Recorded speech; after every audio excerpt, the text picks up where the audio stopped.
Petit aparté comme ça en début de vidéo. Je tenais à féliciter tout particulièrement Maxime Chabreau de la chaîne Amixem, qui est devenu père le 30 septembre dernier, c'est-à-dire la semaine dernière. Quand je tourne cette vidéo, c'est aujourd'hui. Enfin, c'est aparté. Sachez aussi que Amixem, c'est un bon youtubeur qui préfère aussi vivre sa vie de famille, ce que je peux comprendre. Allez, Maxime, j'espère que tout va bien se passer pour toi et à vivement des prochaines vidéos.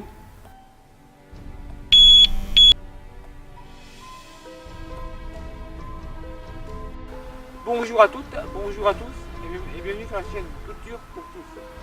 Dans ce premier épisode de la série Livres et Université, nous allons étudier le misanthrope de Molière. Allez, générique.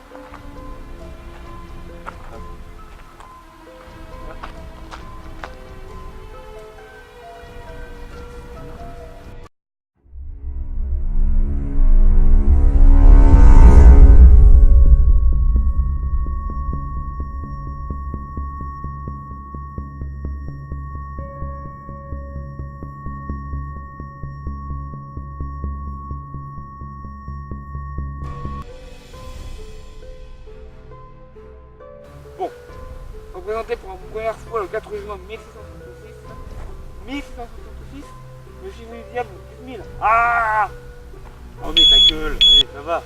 Je respecte la religion catholique, mais bon, il ne faut pas pousser dans les extrêmes non plus. Bon, nous allons ici parler donc, du misanthrope de Molière, qui est la cinquième pièce, la cinquième de vaudeville, et elle marque d'ailleurs un petit tournant dans la carrière du dramaturge. En effet, le vaudeville étant le cinquième, il est au pile au milieu des 10 pièces qu'il a écrites. Nous allons donc étudier cette pièce à travers 3 axes. Donc, d'abord, faire la biographie de Molière, évidemment. Qui était-il? Qu'a t de sa vie et tout. Ensuite, nous verrons un résumé plus ou moins détaillé de ville, avant de nous intéresser à une réflexion que j'ai menée, une dissertation que je dois rendre à la fin du semestre à une des profs de littérature.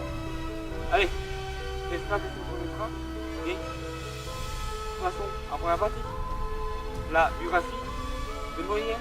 Allez, à tout.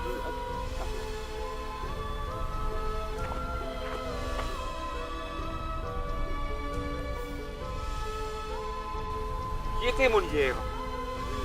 Question intéressante. Dans son vrai nom, Jean-Baptiste Populin, il s'agit du fils du tapissier officiel du roi Louis XIV. Et même si le se destinait à la base à des études de droit qu'il abandonna rapidement, il faut savoir qu'il abandonna aussi son titre de tapissier officiel du roi au profit d'une carrière de dramaturge, de duo de théâtre, d'acteur pour aller valdinguer dans les rues. Non, pas valdinguer, non. C'est pour aller faire un petit tour dans le pays.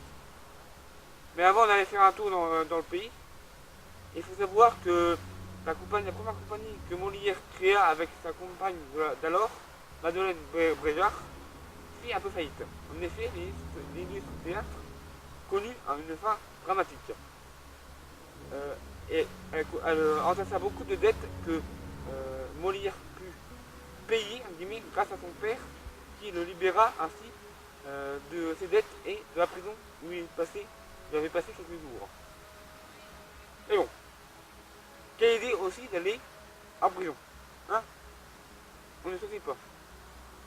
Suite aux dettes qu'il contacta avec cette fameuse histoire de théâtre, de compagnie de théâtre flanchie, on va dire, enfin brûlée, il a décidé de partir à partir de 1655 et ce jusqu'en 1658 en province pour faire une petite tournée avec Madeleine Bréjard, son épouse d'alors, et la mère d'Armande Bréjard, qui venait plus tard après son retour à Paris. Et qui quitta d'ailleurs en 1666 l'année du diable. Bon, voilà, sachez que c'est juste comme ça une idée reçue. En 1667, lors de sa mort, il ne mourut pas sur scène lors de la représentation du malade imaginaire, mais bien chez lui, une hémorragie cérébrale. Et ouais, une hémorragie cérébrale, qui lui causa d'ailleurs une plusieurs jours d'agonie assez longs. Et ouais, ça doit être très terrible de mourir ainsi. Et bon, donc en 1666, il écrivit le Misanthrope que nous étudions ici, et ce fut un petit carton, même si les critiques étaient assez vives, mais bon, je m'avance peut-être un peu trop. Sachez que cette pièce est assez intéressante et montre un peu les travers de l'homme dans la société actuelle, donc notre société d'aujourd'hui, et la société contemporaine de Molière.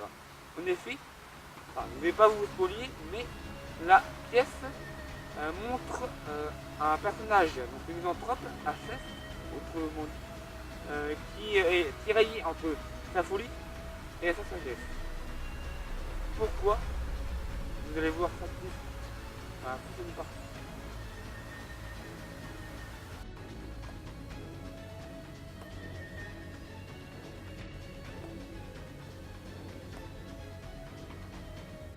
Bon, comment pourrions-nous résumer la pièce Le Misanthrope de Molière? Tout simplement par ces mots. Bien sûr, je n'avais pas parodié le salon littéraire d'un célèbre journal en ligne que je vais vous mettre en description, mais bon. Sachez que la pièce Misanthrope met en évidence deux personnages, enfin deux opposés. Un personnage, d'abord le misanthrope, Alceste, qui est quelqu'un d'assez, comment dire, d'assez jovial, d'assez gentil, sauf quand il s'agit de la jovialité et de la gentillesse telle que définie dans le monde auquel il appartient. En effet, tout ce qui bonjour, c'est trop très belle, etc., etc., etc., l'insupporte. Et vous pouvez facilement passer de la courtoisie à l'énervement pur et simple. On va le dire tout à l'heure dans l'étude un peu poussée de la pièce, mais il faut savoir que l'analyse, qu'Alceste est vraiment le mec, le personnage le plus détestable de la pièce. Il s'énerve pour un rien. Par exemple, dans le premier acte, Oronte, l'antagonisme d'Alceste va lui demander s'il peut lui donner son avis sur un poème, une poésie qu'il a écrite. Et Alceste va lui répondre que c'est de la grosse double. Bon, je vulgarise un peu le terme, mais c'est un peu ça l'idée. Au contraire, Philinte, un des amis d'Alceste, est plutôt dans le cadre de tranquillité, de zénitude. Il demande simplement la cordialité, la jovialité, et c'est tout ce que Molière voulait représenter là-dedans. L'opposition entre la courtoisie, la jovialité d'un côté, et l'énervement et la méchanceté de l'autre. Bien sûr, ces deux versants sont les deux penchants d'une même pièce, la pièce de l'aristocratie du XVIIIe siècle. Du XVIIIe siècle, pardon. Et oui, le XVIIIe siècle était marqué par les poursuivis des aristocrates. Bon, la pièce misanthrope est une pièce centrée sur deux phénomènes. D'un côté, nous avons la colère du misanthrope, Alceste, qui ne supporte pas la jovialité de l'aristocratie française du XVIIe siècle, et de l'autre, nous avons l'amour que porte Alceste à Célimène. Deux choses qui sont importantes dans la pièce. Vous allez comprendre ça tout à l'heure. Mais ces deux choses sont aussi à mettre en évidence, à mettre en parallèle avec la folie et la sagesse. Deux choses qu'évoque Jean Ménard dans sa citation que je vous ai mis, je vous le rappelle, au début de la vidéo. Après le petit message d'aparté que pour Amixem. Ouais, j'ai fait une aparté pour Amixem au début de la vidéo. Rappelez-vous bien. Mais bon, je vous rassure, la citation de Ménard, je vous la mettrai juste après, au début de la partie qui lui sera consacrée.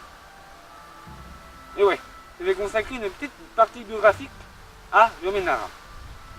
Car je pense que c'est important. D'ailleurs, cette citation est de Jean Ménard ou de Paul Ménard?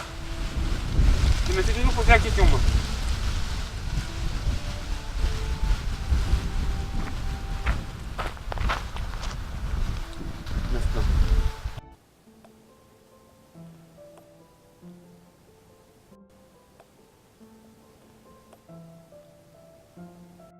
Bon, de quoi on nous parlait cette partie-là?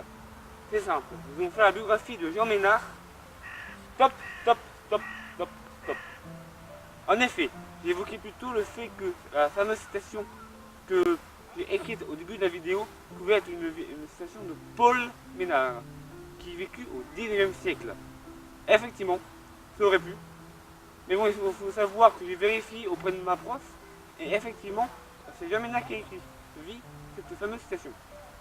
Pourquoi? En fait, Jean Ménard, même si ce n'est pas marqué dans sa biographie que je vais vous faire dans quelques instants, et il fit beaucoup de travaux autour de Molière et autour de ses pièces de théâtre. Alors que Paul Ménard ne finit, entre guillemets, que l'un des travaux de l'un de ses collègues sur Molière, et n'écrivit jamais de travaux par lui-même sur ce dernier. Bon, à part ça, qu'allons-nous parler ici? Nous allons parler des différents points, des différents arguments que je pourrais évoquer dans ma dissertation, que je rendrai à ma professeure en même temps, 2 jours après la sortie de la vidéo. Ça permettra un peu à ma prof de corriger cette fameuse dissertation, cette fameuse réflexion en version papier, en même temps que pour regarder la fameuse vidéo qui la complète. Bon, assez balbaté, parlons à présent de Ménard, de Jean Ménard.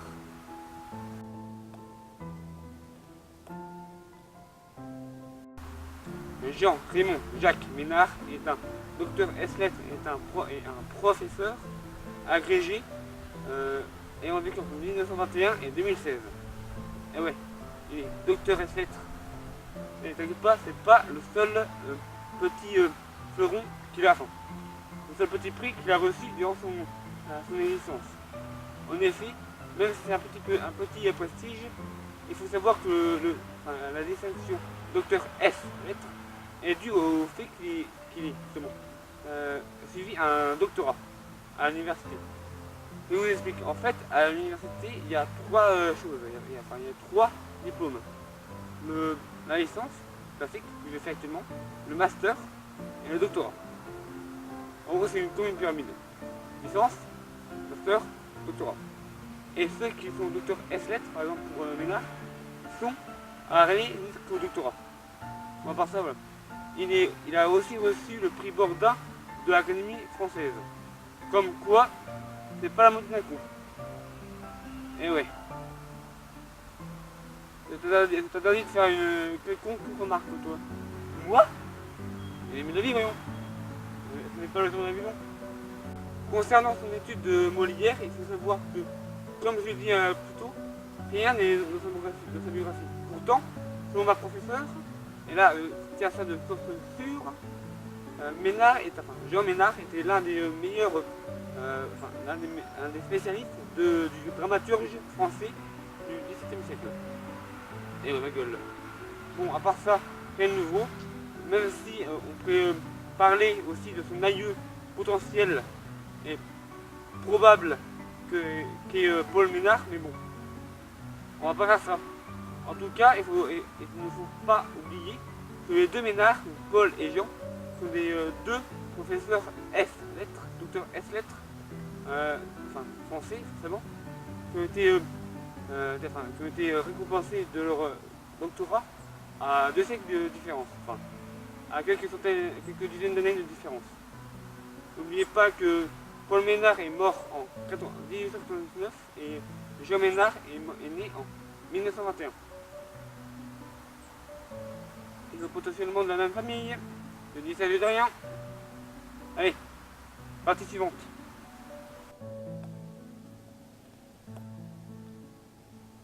Représenté pour la première fois le 4 juin 1566. Ah, le chiffre du... Ta gueule. Ta gueule. Alors, en effet, je l'ai déjà dit tout à l'heure ça, mais je veux quand même redire une fois pour que ça puisse effectivement rentrer bien profond dans vos têtes. C'est bon, excusez-moi.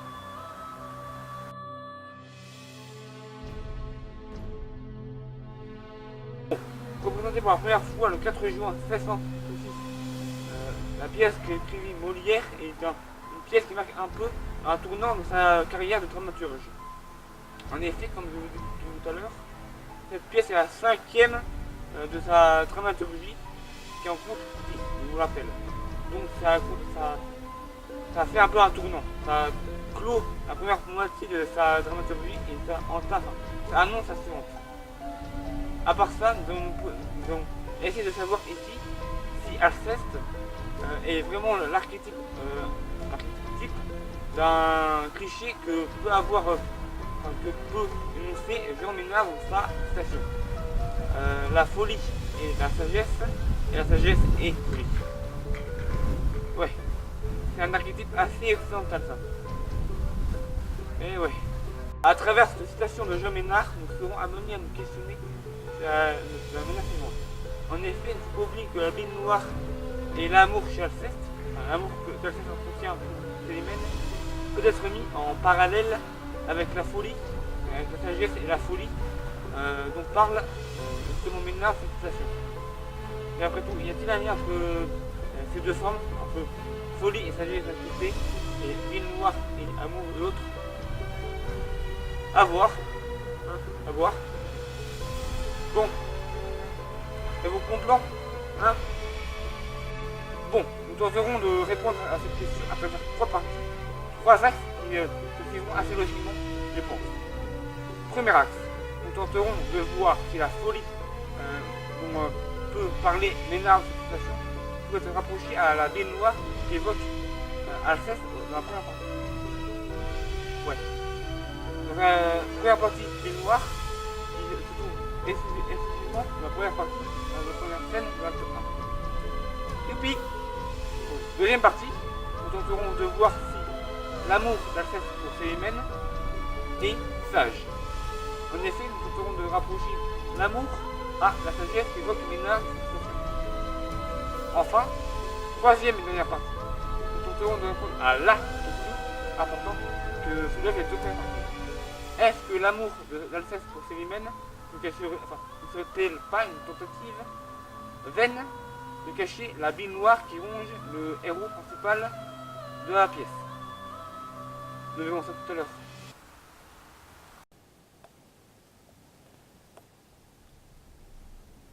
Bon, qu'est-ce que la bille noire? Après tout, on ne sait pas ce que c'est. Selon le salon littéraire d'un célèbre traducteur en ligne, la bille noire sera rapprochée de la mélancolie, puisqu'il s'agit, selon les anciens, d'une sorte d'humeur que les anciens, justement, avaient déduit d'une fausse observation et dont ils plaçaient le siège d'origine dans la rate. On pourrait aussi, dans le sens figuré, rapprocher cette bille de la tristesse, par exemple, lorsqu'on sait que Madame de Sévigny parlait en ces termes dans une lettre qu'elle envoya à Madame de Grignan. Il ne faut pas que vous fassiez de la bille noire. Ouais. Sens propre, c'est la bille que pourrait produire, selon les anciens, la rate. Et en sens figuré, ce serait la tristesse, de la mélancolie, etc., etc. Bon, nous tenterons de mettre à jour les secrets de la bille noire dans la pièce, même si, franchement, comme je vous dis dans l'intro plus tôt, la bille noire n'est évoquée, cette fameuse pièce, qu'à la scène 1 de l'acte 1. Nous verrons dans les deux premiers paragraphes, les deux actes, nous pouvons rapprocher le comportement d'Alceste de la bille noire, donc l'acte 1 et l'acte 5, et nous verrons ensuite pourquoi nous avons décidé de rapprocher ces deux actes. Allez, premier paragraphe. L'acte 1 se passe normalement, entre guillemets bien sûr.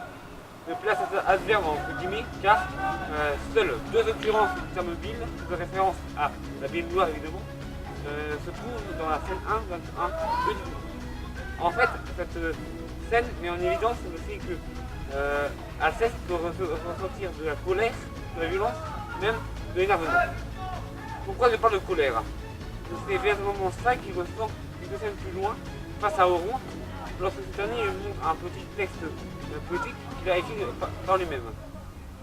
Alceste va essayer de se contenir, de rester poli et policier comme le demande la société dans laquelle il vit, mais il va vite s'énerver et dire à Oron que son texte est littéralement à mettre au cabinet. C'est du moins ce qu'il dit dans la pièce. En termes polis, bien sûr. Si nous devons traduire cela dans les termes d'aujourd'hui, nous dirions que ce texte est hachis. Ouais, je suis poli. Mais sachez que cette scène est assez révélatrice de la véritable nature d'Alceste. Nous en parlerons plus tard dans la vidéo, mais c'est la véritable nature d'Alceste. La colère, la franchise. Bon, passons à l'acte 5, si vous voulez bien. Bon, l'acte 5 présente la fin de l'aventure et le retour de Bill Noir. Ceux qui ne veulent pas être spoilés, allez un peu plus dans la vidéo. C'est un conseil. Je vous le mets le minutage ici, d'accord? Bon, je m'explique. Pourquoi la fin de la pièce et la fin de l'amour d'Alceste et de Célimène? À cause du procès que Alceste a perdu contre Oronte dans l'acte précédent, Alceste se dit que plus rien ne le retient dans cette société dont il ne connaît plus rien, et qu'il ne connaît même pas d'ailleurs, et décide de se barrer avec Célimène, son amour de l'acte précédent. Mais à cause de cette affaire de procès contre les maréchaux, eh bien Alceste a perdu un peu l'amour naissant avec Célimène. Et pourquoi Bill Noir? C'est justement à cause de cette affaire, et c'est pour ça c'est à cause de Bill Noir qu'il décida de partir s'isoler. Célimène, refusant de s'isoler du monde dans lequel elle se sentait bien, eh bien le misanthrope dut partir vivre ailleurs. Quel dommage! Et du partir seul, bien sûr, hein, évidemment. Vu qu'il s'agit d'une tragicomédie, la partie tragique de cette pièce, c'est le fait qu'Alceste doit partir seul vivre en autarcie, enfin, vivre hors de la société dans laquelle il vivait jusqu'alors. Vous me suivez?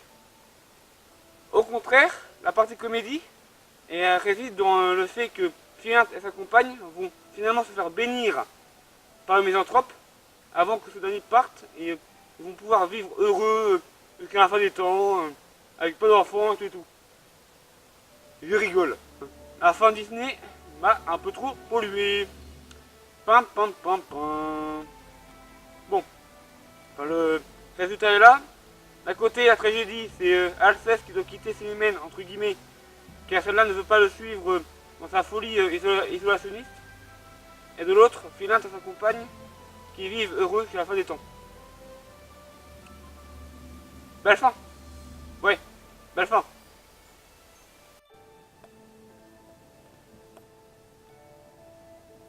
Bon, nous allons parler ici de l'amour d'Alceste pour Célimène et des actes centraux de la pièce.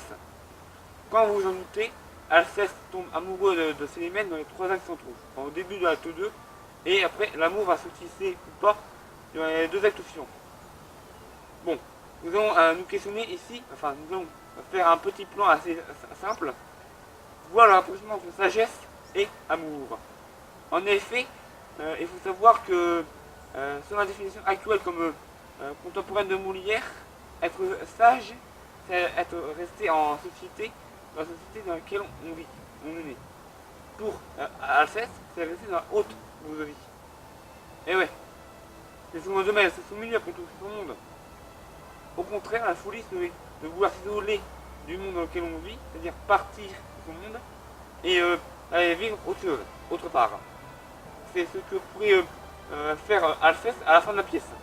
Il pourrait partir s'isoler du monde dans lequel il vivait jusqu'alors pour aller vivre dans un autre monde. Et nous verrons ça tout à l'heure. Concernant le plan de cette partie, nous allons d'abord étudier 2 paragraphes différents et 3 actes que compose cette partie. Oui, 3 actes en 2 parties, en 2 paragraphes. Ça ne fait pas, c'est juste que 2 des 3 actes pourraient se rapprocher thématiquement. C'est pour ça que je les ai mis ensemble. Puis nous parlerons un peu de la sociologie de l'amour. La sociologie dans une pièce de théâtre. Comme ça. Dans l'acte 2, nous pouvons voir que l'amour d'Alceste pour Célimène se tisse. Mais bon, ça commence mal. En effet, Alceste souffre de jalousie. Il pense que Célimène le trompe avec Oronte car elle lui aurait écrit une lettre pour je ne sais quelle raison. Mais bon, il ne faut pas oublier qu'Alceste est en procès contre Oronte au tribunal des maréchaux. Ouais. Voilà. Hein. C'est pas très Goldpower ça. Je rigole. Bon. Dans l'acte 3, Célimène et Arsinoé se disputent par rapport à à des petits trucs féminins, hein, comme toujours. Je rigole, ça va, ça va. Et ce problème entre filles va amener Arsène à affirmer à Alceste qu'elle peut trouver toutes les preuves suffisantes pour prouver que Célimène le trompe. Entre guillemets, bien sûr. Bon. Ces deux parties, ces deux actes peuvent un peu prouver la folie d'Alceste. Pourquoi? Oh, tout simplement parce que la jalousie d'Alceste pouvait être une forme de folie. Ouais. Dans ce cas-là, jalousie égale folie. Non, je sais pas. Y a rien à comprendre. C'est juste une misanthrope, quoi. Comment dire? En fait, Alceste et Célimène, dans l'acte 4, se rapprochent un peu plus, mais bon. Comme tout couple nouvellement formé, ils commencent à se disputer, tout, jusqu'à s'avouer leur amour à moitié. Pourquoi moitié? C'est simple. En fait, vous le savez comme moi, Alceste avait un procès contre Oronte. Je viens de le dire. Mais bon, on vient annoncer à la fin de l'acte 4 que Alceste a perdu son procès contre Oronte au tribunal des maréchaux. Du sort. Annoncer son amour à moitié.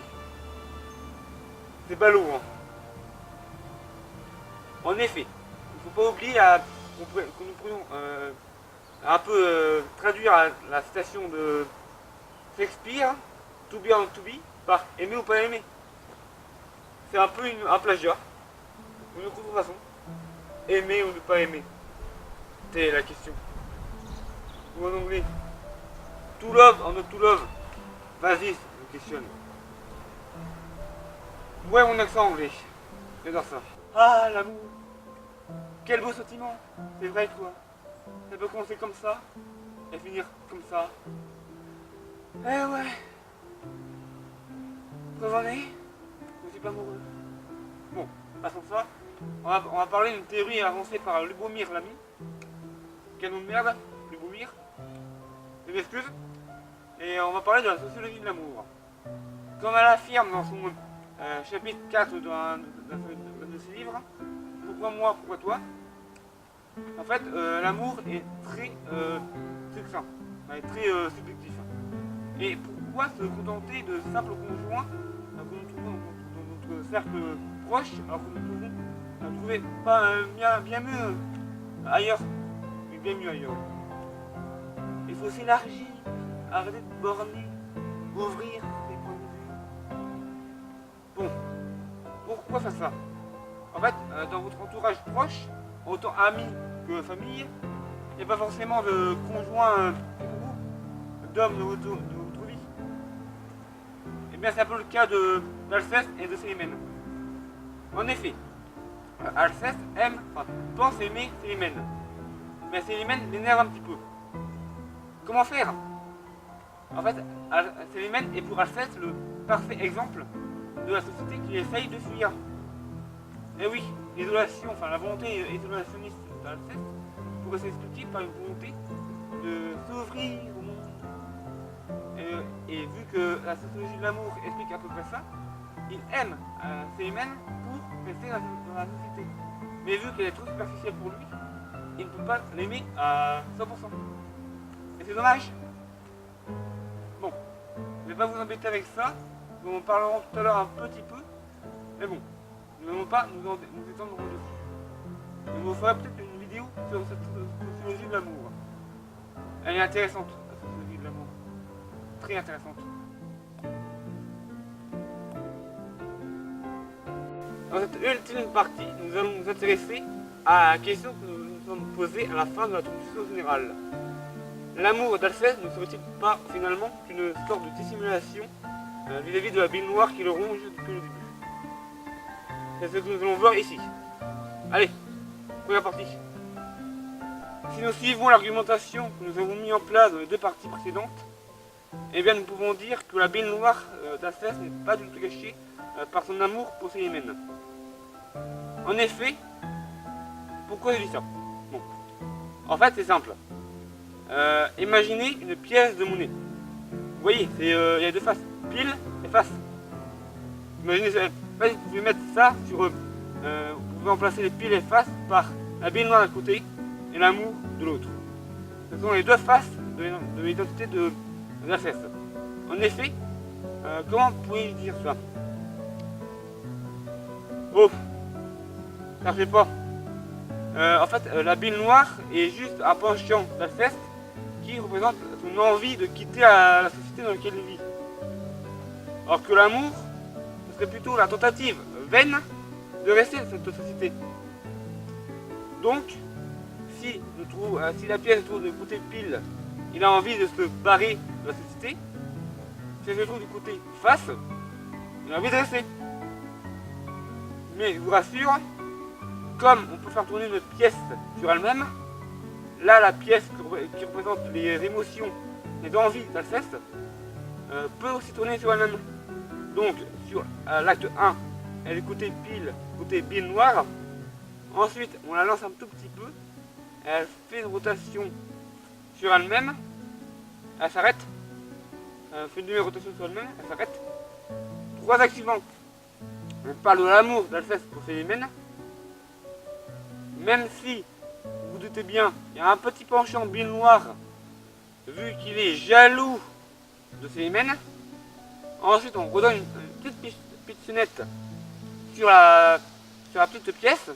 Elle se remet à sa position initiale. Et, bille noire, Alceste se barre. Logique? Ou pas? Ah, la théorie des humeurs. Ça fait plaisir de la revoir. Franchement, plaisir. Ouais. Comme je vous ai dit tout à l'heure, nous allons en parler. Mais pourquoi je vous ai dit ça, hein? En fait, il me fallait vous présenter les deux parties précédentes sur la bille noire et l'amour pour que vous compreniez un peu plus là où je voulais en venir. La théorie des humeurs, c'est quoi? C'est simplement une théorie inventée sous l'Antiquité gréco-romaine visant à expliquer les émotions des personnes par les 4 humeurs qui se trouvent dans leur corps. Deux de ces humeurs sont, bien sûr, l'amour, représenté par le sang, et la bille noire, représentée par les deux billes, autant jaune que noir seulement. Pourquoi je parle de bille noire et de bille jaune pour une seule bille? C'est simple, parce qu'en fait la bille jaune serait plutôt pour expliquer le côté énervé, le côté colérique d'Alceste, alors que la bille noire serait plutôt sur le plan mélancolie, tristesse, et etc. Et ouais, il y a un peu de mélancolie, de tristesse dans l'action d'Alceste de quitter sa société. Pourquoi? C'est simple. En fait, c'est simplement dû au fait que Alceste, même s'il est antisociétal, il est parfaitement acclimaté à sa société, à sa classe sociale. En effet, n'oubliez pas que c'est de la haute bourgeoisie, voire de l'aristocratie. Du coup, pourquoi quitter un monde si parfait? Je vous le demande. Donc, la mélancolie pourrait expliquer le fait que Alceste ait un peu du mal à quitter cette société. Il a quand même fallu 5 actes pour qu'il décide. Et le côté tristesse, c'est surtout le fait de quitter un amour propice, un amour assez jeune, qui venait à peine de se créer, entre lui et Célimène. Et c'est le fait de devoir quitter sa bien-aimée, de se faire renvoyer chier, littéralement, qui le rend un peu triste. Pauvre Alceste. Pauvre Alceste. Mon pauvre vieux. Bon, pour conclure cette réflexion, nous allons aborder un peu la question de le paradoxe folie-sagesse. Nous pouvons voir une opposition entre le début de la pièce et la fin de la pièce. En effet, il faut savoir qu'au début de la pièce, il est jugé comme sage de rester dans la société et fou de vouloir en sortir. Pourtant, à la fin, Alceste, le misanthrope, nous montre un paradoxe tout différent. Il serait sage pour lui de quitter la société dans laquelle il vit, car il ne s'y reconnaît plus. L'amour avec Célimène étant impossible, il peut partir en toute sérénité. Et il serait donc fou de vouloir rester dans la société, pour lui à la fin de la pièce. Ça me rappelle un petit paradoxe. On pourrait appliquer ce paradoxe folie-sagesse à plein d'autres sujets, autant contemporains de Molière que de nous. Eh oui, sachez par exemple que l'homosexualité, même si j'en parle pas dans le texte, vous pouvez trouver dans la description, est un sujet assez intéressant. En effet, vous n'avez tout pas oublié les petites manifestations anti-gays, pro-famille hétéroparentale, qu'il y a eu à 4 ans. Je ne vais pas débattre sur ça. En sachant que Max Bird, de la chaîne Max Bird, a fait déjà une très bonne vidéo dessus. Mais bon, sachez que je suis très partagé sur ce sujet-là. Je suis pour l'homosexualité, même si je suis hétéro. Oui, je suis hétéro. C'est difficile à croire. Mais bon, l'homosexualité, pour moi, naturelle, comme le montre très justement Max Bird dans sa vidéo, il serait impossible à faire, impossible à réaliser la stigmatisation des homos. Ça serait contre-productif. N'oubliez pas surtout que l'homosexualité est un fait naturel propre à beaucoup d'espèces dans le règne animal. Et oui, le règne animal. Oiseaux, dinosaures, mammifères, etc. Il a été d'ailleurs prouvé que les membres homosexuels d'une troupe de lions permet à cette troupe de garder plus d'enfants en vie et donc d'amener plus de membres adultes à l'âge adulte. Eh ouais, parfois l'homosexualité peut servir. Ouais, elle sert partout, sauf chez l'homme, où ils sont stigmatisés. Cherchez l'erreur. Bon, bien sûr, comme Max Bird, je ne cherche pas à dire que l'homosexualité est bien. Enfin, si l'homosexualité est bien. Mais ça ne sert pas à ça. Enfin, ça ne sert pas à dire que tout ce qui est naturel est bien.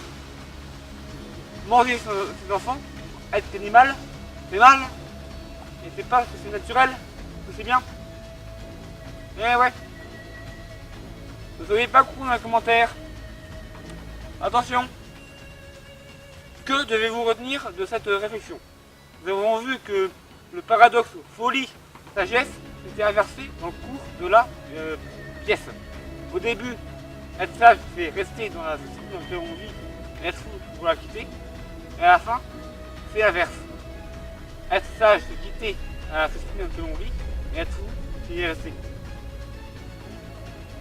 C'est quand même fou de vouloir d'avoir eu à faire une pièce de théâtre que sur ça. C'est l'opposition folie-sagesse. Il était fort, Molière. Très fort. Et ouais, on peut utiliser ce paradoxe folie-sagesse sur plein de sujets, comme je viens de le faire, par rapport à l'homosexualité. C'est vraiment un sujet d'actualité en plus. Beaucoup de personnes remettent en cause la loi sur l'homosexualité. Là. Enfin, l'homosexualité, c'est pas une loi. Enfin, c'est pas la loi sur l'homosexualité. C'est sur l'homoparentalité, pardon. C'est vraiment dégueulasse de devoir légiférer sur ça. On devrait pourtant s'en rendre compte. On est des animaux après tout. Et c'est naturel. Putain. Bon. Je sens que la vidéo se termine là, je commence un peu à suer. Et à dire n'importe quoi. Putain, bordel de merde. Allez, passons à la conclusion là. La conclusion générale. Eh ouais. La conclusion générale. Donc, qu'avons-nous appris ici? Le Misanthrope de Molière est une très bonne pièce, qui questionne sur beaucoup de points politiques et sociaux. On pourrait parfaitement la remettre ici, dans notre contexte actuel, dans notre contexte sociopolitique actuel, et c'est pas pour ça que Molière a écrit pour nous. Il a écrit d'abord pour sa société à lui, son âge à lui, son siècle à lui. Et il n'a pas écrit forcément pour défendre les homosexuels. Ne me faites pas dire ce que je n'ai pas dit. À la base, c'était pour critiquer la société dans laquelle vivait Molière et le reste de l'aristocratie. Point barre. Et avec le combat actuel, plein d'interprétations peuvent être émergées. C'est ça, la joie de l'évolution socio-culturelle. Et ouais ma gueule. Bon, en attendant, n'oubliez pas d'aller voir la vidéo de Max Burg que je vous mets en description, d'aller vous abonner à sa chaîne, de vous abonner d'ailleurs à la mienne, de laisser un pouce bleu et un commentaire, et surtout, écoutez-vous.